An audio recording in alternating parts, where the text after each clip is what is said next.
మన ప్రభువును రక్షకుడైన యేసుక్రీస్తు వారి మధురమైన నామంలో మెట్రో టీవీ ప్రేక్షకులకు, క్రైస్తవ సమాజానికి సిలువే నా విందు కార్యక్రమానికి ప్రేమపూర్వకంగా ఆహ్వానిస్తున్నాను. Praise the lord. ఈరోజు కొరకైన దేవుని యొక్క వాక్య భాగము లూకా సువార్త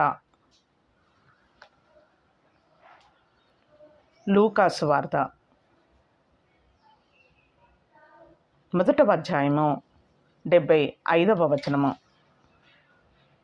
మనము శత్రువుల చేతిలో నుండి విడిపింపబడి మన జీవిత కాలమంతయు నిర్భయులమై ఆయన సన్నిధిని పరిశుద్ధముగాను నీతిగాను ఆయనను సేవింపను అనుగ్రహించుటకు ఈ రక్షణ కలుగజేసను. మరొకసారి చదువుతున్నానండి.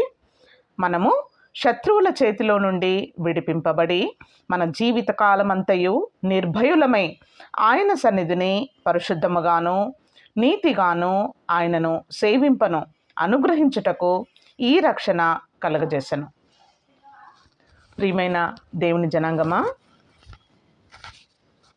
మరి ప్రభువారు ఈ లోకంలో నుంచి మనలను ప్రత్యేకపరిచి దేవుని యొక్క సత్య సువార్తను మనకు వినిపింపజేసి మనము ప్రభు నామాన్ని విశ్వసించేటట్టుగా పరిశుద్ధాత్మ దేవుడు మనలో సమ్మతింపజేయగలిగిన మనసును అనుగ్రహించి తన కృపా బాహుళ్యాన్ని బట్టి మన పాపములన్నిటినీ దేవుడు క్షమించి ఒక పశ్చాత్తాపము కలిగిన మనసును దేవుడు మనకు అనుగ్రహించి దేవుని యొక్క సన్నిధానంలో మన జీవితములను సరిచేసుకొని దేవునితో సమాధానపడి రక్షణ వెలుగులోనికి రావటానికి దేవుడు మనకెంతగానో కృపను అనుగ్రహించి ఉన్నాడు. ప్రియమైన దేవుని జనాంగమా, మనము రక్షించబడిన నాటి నుండి ఇప్పటి వరకు మన జీవితంలో వస్తున్న ఒడిదుడుగులు, కష్టసుఖాలు, వాటన్నిటినీ మనము దేవుని కృపతో, దేవుని జ్ఞానముతో తట్టుకొని ఓర్చుకొని దేవుడు మనకి కృప వెంబడి కృపను అనుగ్రహించి, జయము వెంబడి జయాన్ని అనుగ్రహించి మన మార్గములను ప్రభువారు సరళం చేస్తూ ఉన్నారు. మరి దేవుని యొక్క రెండవ రాకడ బహు సమీపమై ఉన్న దినాలలో మనము వచ్చేసాము.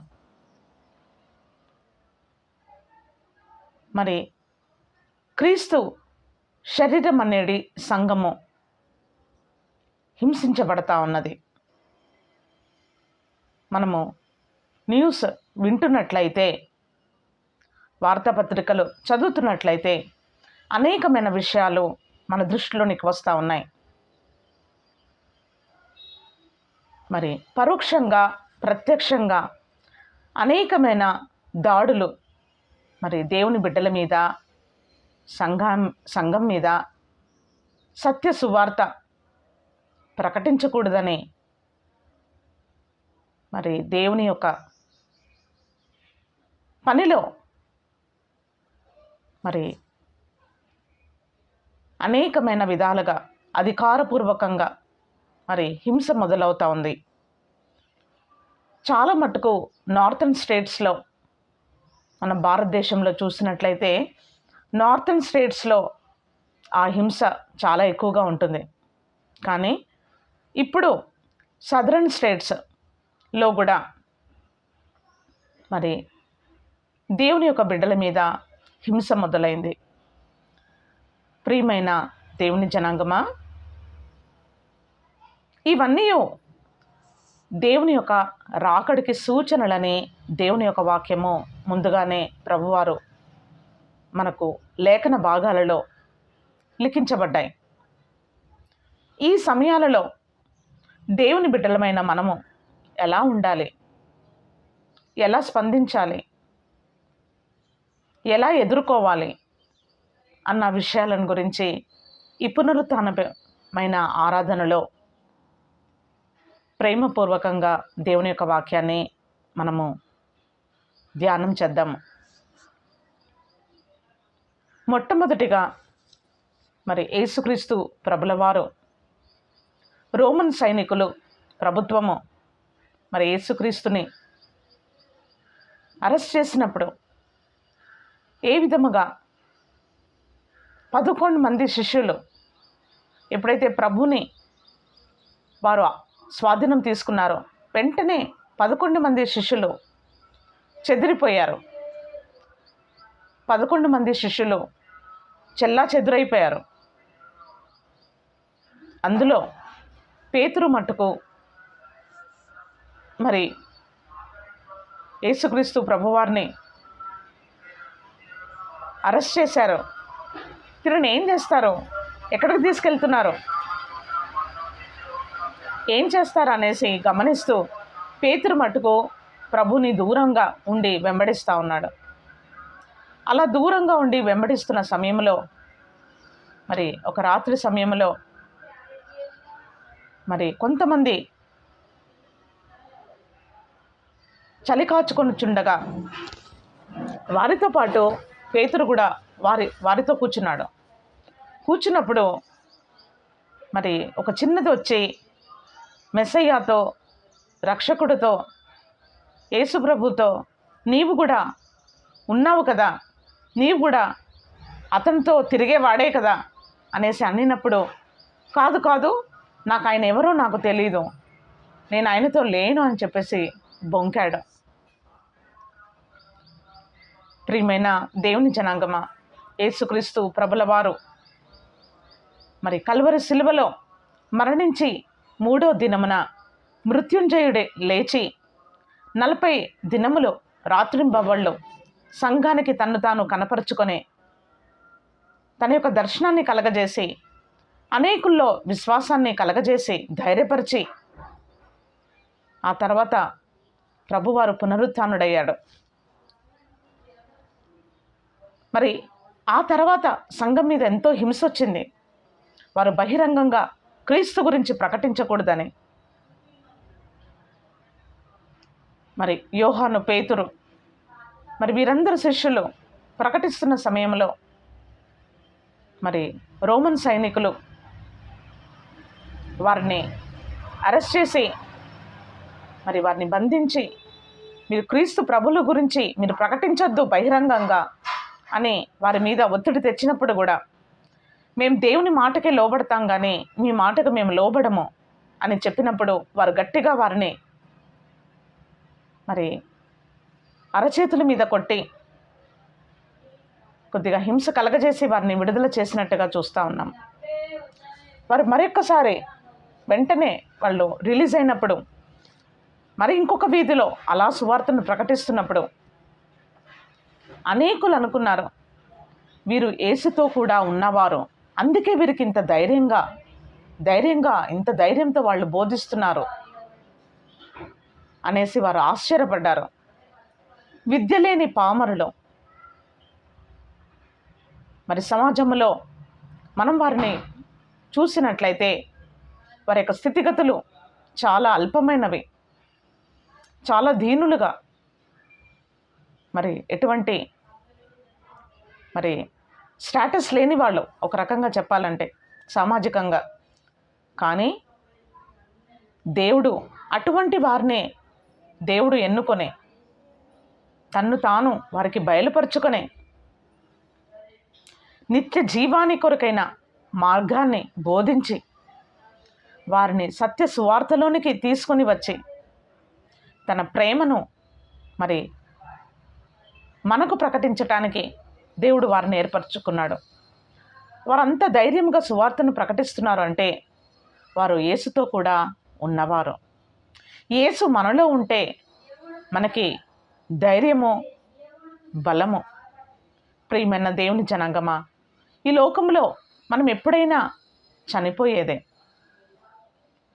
మన్నైనది మునుపటి వలె మరి తిరిగి మనము మంటిగా మార్చబడాలని దేవుని యొక్క వాక్యము సెలవిస్తూ ఉంది.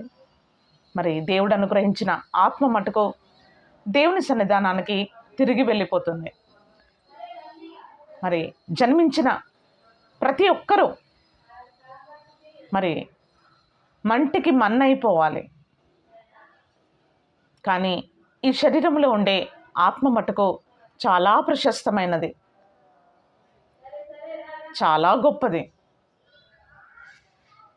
మరి ఈ ఆత్మకు చావు ఉండదు గనక ఈ ఆత్మను దేవుడు రక్షించి విమోచించాలనే మన ప్రభు అయిన యేసుక్రీస్తు ప్రభుల వారిని తండ్రి అయిన దేవుడు ఈ లోకానికి పంపించి ఉన్నారు. ఈ లోకములో మనం విమోచించబడాలన్నదే దేవుని యొక్క ప్రధానమైన వాంఛ అయి ఉన్నది. చూడండి,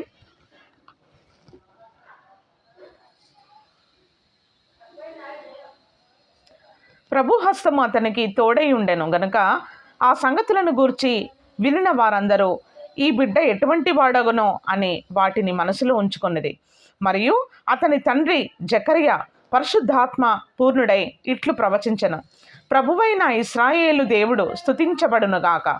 ఆయన తన ప్రజలకు దర్శనమును అనుగ్రహించి వారికి విమోచన కలగజేసెను. తన సేవకుడైన దావీదు వంశమునందు మన కొరకు రక్షణ శృంగమును అనగా మన శత్రువుల నుండి మనలను ద్వేషించు వారందరి చేతిలో నుండి తప్పించి రక్షణ కలగజేసెను. దీనిని గూర్చి ఆయన ఆది నుండి తన పరిశుద్ధ ప్రవక్తల నోట పలికించెను.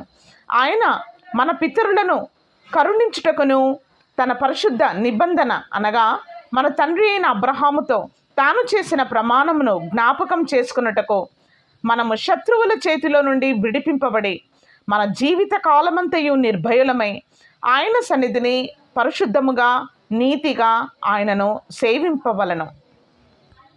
ప్రియమైన దేవుని జనాంగమా, రక్షించబడిన మనము, దేవుని చేత పిలువబడిన మనం ఈ లోకములో పరిశుద్ధముగా జీవించాలని దేవుని యొక్క వాక్యము మనకి తేటగా బోధించబడతా ఉంది. నీతి కలిగి జీవించాలని దేవుని యొక్క వాక్యము సెలవిస్తూ ఉంది. ఎప్పుడైతే మనము ప్రభుని విశ్వసిస్తున్నామో, ఎప్పుడైతే దేవుని వాక్యాన్ని చదవటం మనం మొదలుపెట్టామో, ఎప్పుడైతే దేవుని వాక్యాన్ని చదివి మనం అర్థం చేసుకొని గ్రహించి దేవుని వాక్యానికి లోబడి వాటిని మనం గైకొంటున్నప్పుడు, మన జీవితంలో మనం అప్లై చేసుకుంటున్నప్పుడు, మరి దేవుని యొక్క వాక్యము మనకి ఏ విధముగా ఉంటుందంటే, దేవుని విశ్వసిస్తున్నాము గనక ఏ విధముగా దేవుడు నీతిమంతుడో ఆ నీతిని దేవుడు మనలకు మరి ఆపాదిస్తూ ఉన్నాడు. తన నీతితో దేవుడు మనలను నింపుతూ ఉన్నాడు. మొదటిది, మనం ఈ లోకములో పరిశుద్ధముగా జీవించాలి. దేవుడు మనకిచ్చిన అనుబంధాలు, దేవుడు మనకిచ్చిన బాంధవ్యాలు, దేవుడు మనకిచ్చిన వాక్యపు ప్రమాణాలు, మరి కుటుంబముగా సామాజికంగా దేవుడు మనకిచ్చిన బాధ్యతలు, మరి ఈ లోకములో మరి పరిశుద్ధముగా ప్రేమ కలిగి జీవించటానికి, రెండవది నీతి కలిగి లోకములో నైతికంగా బ్రతకటానికి. ఈ రెండు మనము చేసినట్లయితే వ్యక్తిగత జీవితంలో పరిశుద్ధత, మరి దేవుని వాక్యాన్ని అనుసరించి నీతి కలిగి మనం బ్రతికినట్లయితే మరి అటువంటి వారిని దేవుడు మరి విమోచిస్తాడని, కాపాడుతాడని, ఆదరిస్తాడని, మరి అటువంటి వారు ఈ లోకములో నిర్భయులుగా ఈ లోకములో మరి వారు జీవించవచ్చని దేవుని యొక్క వాక్యం సెలవిస్తూ ఉందండి. మరి యేసుక్రీస్తు ప్రభువారు మరి పరలోకానికి మరి చేర్చబడినప్పుడు చివరిగా దేవుడు తనని వెంబడిస్తున్న శిష్యులను సంబోధించి ప్రభు మాట్లాడుతున్న మాటలండి. When Jesus followers must do, Jesus 11 disciples went to a mountain in Galilee where Jesus had told them to meet him. They saw him and worshipped him, but some of them doubted. Jesus came to them and said, మీరు గలిలయకి రండి, నేను మిమ్మల్ని కలుస్తాను అన్నప్పుడు మరి కొంతమంది విశ్వసించారు, కొంతమంది సందేహించారు. ఆ తర్వాత దేవుడు వారితో మాట్లాడుతున్న మాటలు, Jesus came to them and said, I have been given all authority in heaven and on earth. ప్రభువారు అంటున్నాడు, నాకు ఆకాశమందును భూమి యందును సర్వాధికారము ఇవ్వబడి ఉన్నది. Go to the people of all nations and make them my disciples. మీరు ప్రతి దేశానికి వెళ్ళండి, భూ ప్రపంచంలో ప్రతి చోటికి మీరు వెళ్ళండి. మరి అందరికీ సువార్తను చెప్పండి, నా శిష్యులుగా చేయండి అంటా ఉన్నాడు. Baptize them in the name of the father, the son and the holy spirit. విశ్వసించిన వారందరికీ మరి తండ్రి యొక్కయు కుమారుని యొక్కయు పరిశుద్ధాత్మని యొక్క నామములో బాప్తిజం ఇవ్వండి అంటా ఉన్నాడు. And teach them to do everything I have told you. ఇంతవరకు నేను మీకు బోధించిన ప్రతి విషయాన్ని, ప్రతి ఉపదేశాన్ని, ప్రతి క్రమాలను మరి మనకి జీవానికి సంబంధించిన ప్రతి విషయాన్ని మీరు వారికి బోధించండి. I will be with you always even until the end of the world. Praise the lord. Hallelujah. ప్రభువారు అంటా ఉన్నారు, I will be with you always. నేను ఎప్పుడూ సదాకాలము నేను మీతో ఉంటాను యుగ సమాప్తి వరకు. ఈ యుగము సమాప్తి అయ్యేంత వరకు నేను మీతో ఉంటాను అంటా ఉన్నాడు. ప్రియమైన దేవుని జనాంగమా, దేవుడు మనకు ఎంత అభయాన్ని కలగజేస్తూ ఉన్నాడు, ఎంత ధైర్యాన్ని మనకి కలగజేస్తూ ఉన్నాడు. మరి ముఖ్యమైన విషయం ఏంటి అంటే, ఈ యొక్క మరి ప్రభు నామాన్ని బట్టి ఒకవేళ మనకి హింస కలిగినా, లేదా మన ప్రాణమే మరి దేవుని కొరకు మరి మనం హతసాక్షులుగా చేయబడినప్పటికీ మనం ధైర్యముగా మన ప్రాణాన్ని ప్రభు కొరకు మరి విడిచిపెట్టే వారముగా, ప్రభు కొరకు మన ఆత్మను మనం అప్పగించే వారముగా మనం ఉండాలి అంటే, దేవుని యొక్క సన్నిధానంలో మన జీవితము పరిశుద్ధముగా, నీతిగా ఈ లోకములో బ్రతకవలసిన అవసరము ఎంతైనా ఉన్నది. ఎందుకంటే ఇక్కడ చనిపోతే, ఇక్కడ కళ్ళు తెరిస్తే ఆయన సన్నిధిలోనే మనం కళ్ళు తెరుస్తాము. మనము ఎవరి చేత విమర్శించబడకుండా మరి ప్రభు బల్ల తీసుకుంటున్నప్పుడు మనలను మనము విమర్శించుకొని దేవుని యొక్క వాక్యపు వెలుగులో మన జీవితములను మనం సరిచేసుకున్నట్లయితే దేవుని యొక్క తీర్పులోనికి రాకుండా మనము ఉండగలుగుతాము. మరి ఆయన మనకు సదాకాలము మనకు తోడుగా ఉండే దేవుడు గనక, ప్రియమైన దేవుని జనాంగమా, ఈ లోకములో మనము భయపడవలసిన అవసరము లేనే లేదు. ఎందుకంటే దేవుడు ఆదరణకర్తగా, దేవుడు మనతో ఉంటా ఉన్నాడు, మనలో ఉంటా ఉన్నాడు. తన వాక్కును మన నోటిలో పెట్టగలిగిన దేవుడుగా ఉన్నాడు. మన శరీరానికి హింస కానీ ఆత్మకు హింస కాదు. నీ ఆత్మ నిర్భయముగా ఉంటా ఉంది. మరి శరీరాన్ని హింసించే వారికి భయపడొద్దు, కానీ శరీరమును ఆత్మను నరకములో పడవేసే దేవునికి మాత్రమే భయపడండి అని దేవుని యొక్క వాక్యము సెలవిస్తూ ఉంది.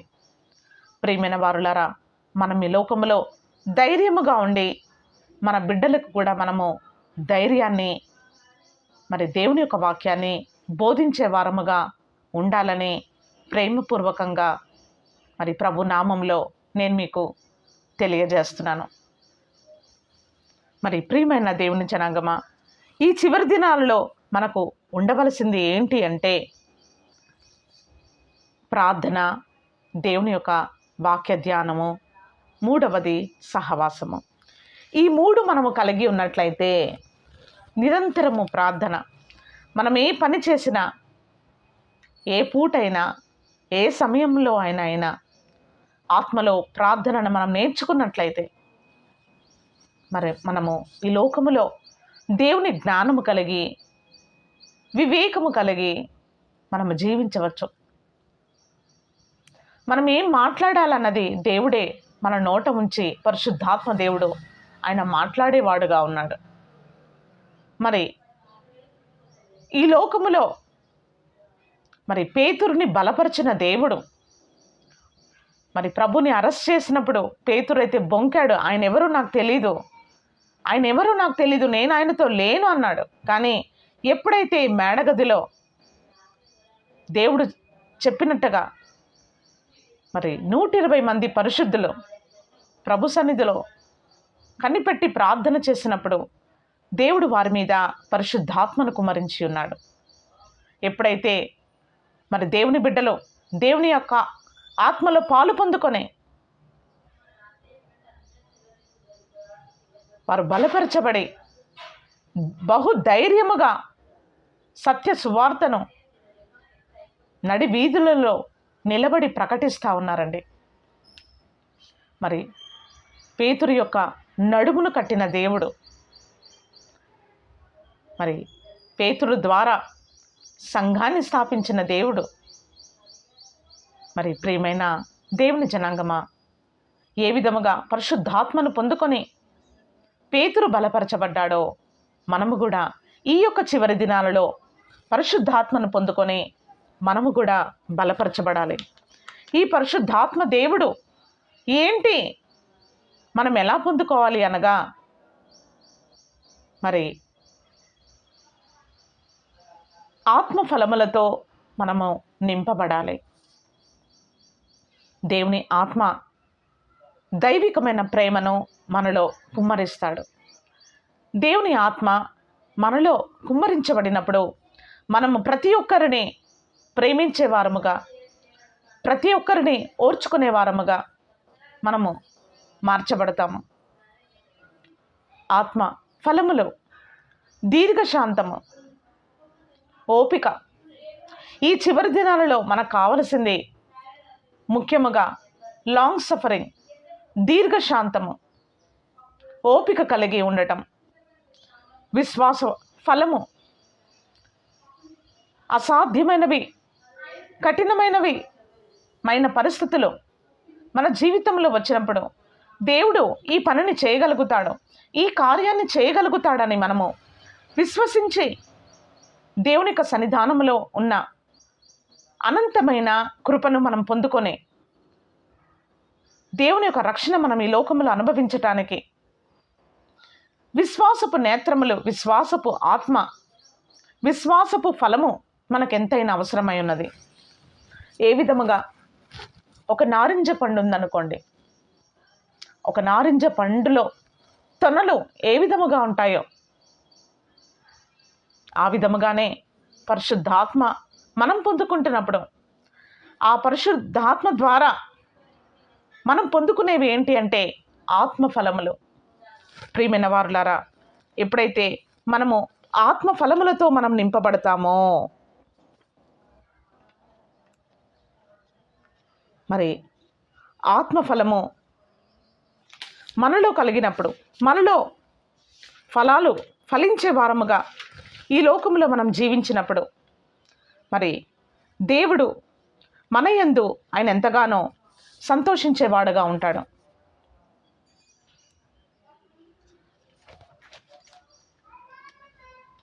చూడండి,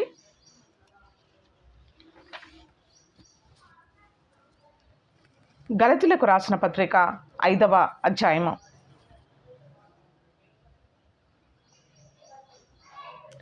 Paul reminds the Galatians that Christ sets free from the law of Moses. Those who have the faith in Christ are guided by the Holy Spirit, who helps them live as the children of God and not to be controlled by evil desires. Hallelujah. మన శరీరంలో ఉండే మరి మాలిన్యము, ఈ లోకములో ఉండే లోకము యొక్క పోకడ, మరి వాటన్నిటిని మనం జయించాలి అంటే మరి దేవుని ఆత్మ చేత మనము నడిపించబడాలని దేవుని యొక్క వాక్యం సెలవిస్తూ ఉంది. దేవుని ఆత్మ మరి మనకు ఏ విధంగా సహాయపడుతుందంటే, సాతాను యొక్క బంధకాలు, పాపము యొక్క మరి చెర నుండి దేవుని ఆత్మ మనలను విడిపించేవాడుగా ఉన్నాడు. పాపం యొక్క స్వభావము నుండి మనము జయించబడి మరి ఈ లోకములో ఒక స్వేచ్ఛగా, ఒక మంచి మనిషిగా, ఒక హ్యూమానిటీ కలిగి దైవికంగా మనం ఈ లోకములో జీవించవచ్చని దేవుని యొక్క వాక్యం సెలవిస్తూ ఉంది. Christ has set us free. This means we are really free. Now hold on to your freedom and don't ever become slaves of the law again. మరి ధర్మశాస్త్రానికి మనము బానిసలము కాదు, కానీ దేవుని ఆత్మ, దేవుడు మనకు అనుగ్రహించిన విడుదలను బట్టి మనం ఈ లోకములో స్వేచ్ఛ కలిగి జీవించాలని దేవుని యొక్క వాక్యం సెలవిస్తూ ఉంది. I the Paul promise you that Christ won't do you any good if you get circumcised. If you do, you must obey the old law, and if you try to please God by obeying the law, you have cut yourself off from Christ, his wonderful kindness.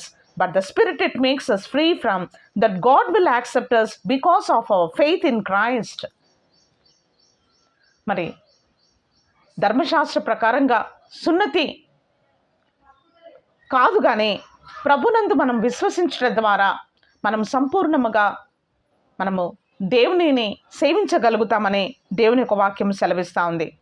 If you are the follower of Christ Jesus, it makes no difference whether you are a circumcised or not. All that matters is your faith that makes you love others. మనము సున్నతి పొందినాము లేదా పొందలేదన్నది విషయం కాదు, కానీ ప్రభుని మనం విశ్వసించినట్లయితే మనము దేవుని ఆత్మచేత మనము పరిశుద్ధపరచబడతామని దేవుని యొక్క వాక్యము సెలవిస్తూ ఉంది. You are doing so well until someone made you turn from the truth, and that person was certainly not sent by one who choose you. A little yeast can change a whole batch of dough. మరి ఒక గోధుమ పిండి ఉందనుకోండి, ఆ గోధుమ పిండిని మనము బాగా తడిపి ముద్ద చేసి పెట్టామనుకోండి, లేదా ఒక వారమైన తర్వాత కొద్దిగా గోధుమ పిండి ఉందనుకోండి, అది పులిసిన పిండిగా ఉంది. ఆ పులిసిన పిండిని మనం ఏం చేస్తామంటే ఈరోజు కలిపిన గోధుమ పిండిలో మనం కలిపేస్తే ఏమవుతుందండి, మొత్తము ముద్దంతా పులిసిపోతుంది. ఆ విధముగానే మన జీవితంలో కూడా పాతదైన పులిపిండి, పాతదైన మరి ఈ లోక సంబంధమైన లౌకికమైన ఏ యొక్క దురాచారాలు, ఏ యొక్క మాలిన్యము మస్టు మనకు అంటకూడదు, మనకు ఉండకూడదని దేవుని యొక్క వాక్యము సెలవిస్తూ ఉంది. ప్రియమైన వారులారా, మరి దేవుడు మనలను ఎంతగా మనకు సెలవిస్తుండగా దేవుని ఆత్మకు మనము లోబడదముగాక. చూడండి, God's Spirit makes us loving, happy, peaceful, patient, kind, good, faithful, gentle, and self-controlled. There is no law against behaving in any of these ways. And because we belong to Jesus Christ, we have killed our selfish feelings and desires. God's Spirit has given us life, so we should follow the Spirit. Hallelujah. Praise the Lord. Hallelujah. ప్రియమైన దేవుని జనాంగమా, దేవుని ఆత్మను పొందుకుంటేనే మనము దేవుని ఆత్మచేత నడిపించబడే బిడ్డలముగా మార్చబడతాము. దేవుని యొక్క వాక్యము మనకి అనుదినము దేవుని యొక్క వాక్యాన్ని మనం చదువుతున్నప్పుడు, దేవుని యొక్క వాక్యానికి మనం లోబడినప్పుడు దేవుని యొక్క సన్నిధానము, దేవుని యొక్క ప్రసన్నత, దేవుని యొక్క సన్నిధి కాంతి మన మీద ప్రకాశింపచేసి మరి పరిశుద్ధాత్మ దేవుడు మనలో నివసించగలిగిన వాడుగా ఉన్నాడు. మనలో మనకు కావలసిన ఏ విధంగా ఒక నారింజ పండులో తొనలు ఏ విధంగా ఉన్నాయో ఆ విధముగా ఒక్కొక్కటిగా చూడండి, లవింగ్, దేవుడు మనని ప్రేమ కలిగిన బిడ్డలుగా మార్చగలుగుతాడు. హ్యాపీ, సంతోషముగా ఈ లోకంలో సంతోషముగా బ్రతకటానికి దేవుడు కృపనిస్తాడు. పీస్ఫుల్, సమాధానకరంగా నీ ప్రాణాత్మ శరీరంలో సమాధానము, దేవుడు నీకిచ్చిన బాంధవ్యాలలో సమాధానము. పేషెంట్, ఎంతో ఓపిక. కైండ్, కనికరము. గుడ్, మంచితనము. ఫెయిత్ఫుల్, విశ్వాస్యత. జెంటిల్. ప్రియమైన వారులారా, ఈ విధముగా ఇటువంటి అన్యోన్యమైన పరలోక సంబంధమైన దైవికమైన గుణములు కలిగి జీవించటానికి పరిశుద్ధాత్మ దేవుడు మనకు సహాయం చేయనుగాక. ఏ విధముగా ఆత్మ ఫలములతో మనము ఫలాలు ఫలించే వారముగా ఉంటామో, ర్యాండమ్గా ఆత్మ ఫలాలు మనం కలిగిన వారముగా ఉంటామో, ర్యాండమ్గా దేవుడు ఆత్మ వరాలతో కూడా దేవుడు మనలను అభిషేకించేవాడుగా ఉన్నాడు. ఫలాలు లేకుండా వరాలు పనిచేయకూడదండి. ఫలాలు లేకుండా వరాలు పనిచేయకూడదు. ఎప్పుడైతే ఫలము లేకుండా వరము పనిచేస్తుందో మనం భ్రష్టు పడతాము, మనం చేసే సేవ కూడా భ్రష్టు పడుతుంది. కానీ దేవుని యొక్క ఆత్మ కలిగి ఫలాలు ఫలిస్తూ దేవుడు మనకు అనుగ్రహించిన వరాలతో ఈ లోకములో దేవుని యొక్క పరిచర్య కానీ మన యొక్క విశ్వాస జీవితాన్ని మనం చేసినట్లయితే మనకు క్షేమము, మన కుటుంబానికి క్షేమము, మన సంఘానికి క్షేమము, దేవుని నామానికి మహిమ కలుగునుగాక. దేవుడు ఈ యొక్క వాక్యములను మంచి నేల మీద పడిన విత్తనముగా నూరంతలమైన భూఫలాన్ని కలగచేయునుగాక. దైవాశీస్సులు. Praise the lord.